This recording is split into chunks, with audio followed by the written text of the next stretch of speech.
I saw Nicole in a particularly interesting context. During the 103 days of instruction in East Africa, I required the students keep a daily journal. And it was to be a journal not only of what they saw and what they did, but how they felt about the experiences they were having. So Nicole was a biology or biochem major. She came clearly from the sciences, and yet her journal was absolutely remarkable.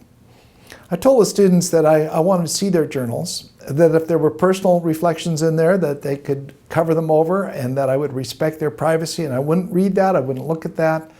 But I wanted to see if they were really coming to terms with the experience they were having. Nicole not only came to terms with East Africa, but her journal was truly remarkable in the illustrations that appeared in it. She was a natural artist.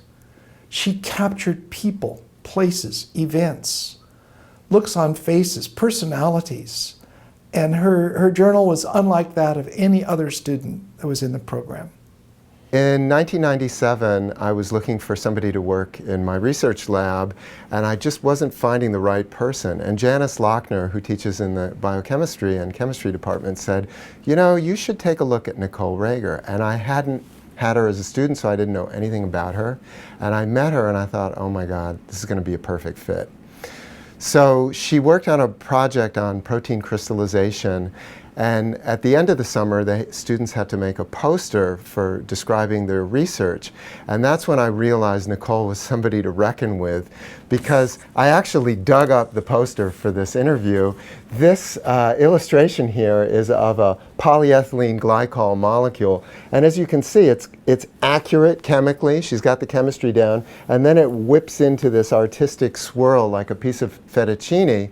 And I realized, oh my God, Nicole can visualize science and interpret it in a way that makes it completely accessible. And so as I learned more about her, I found out she's a biochem major, but she's doing studio art. And I'm like, Nicole, how is that going to work out? What are you going to do? Are you going to do art, or are you going to do science? And she's like, yes. She was really faithful to the combination of talents that she had. And she worked hard to find a path that would allow her to be both the scientist that she was as well as the artist that she was. And there was no straightforward path, especially at the time that she was searching for what would be her true calling. I am just phenomenally impressed by Nicole's ability to work with the highest scientific institutions in the country, be it the Stanford Linear Accelerator, the National Science Foundation, and to be able to sort of so quickly rise to the top in her field as a scientific illustrator. I didn't really have much of an idea of how long it would take to forge a career in that area, but Nicole seemed to very quickly be working just with first-rate institutions and scientists, and that really impressed me.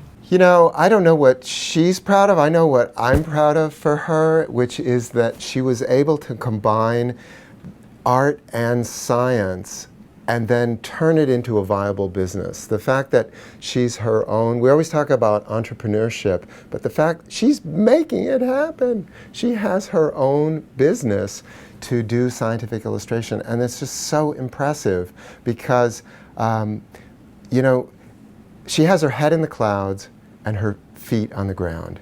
She's able to do both. And I'm just so impressed when somebody can do that.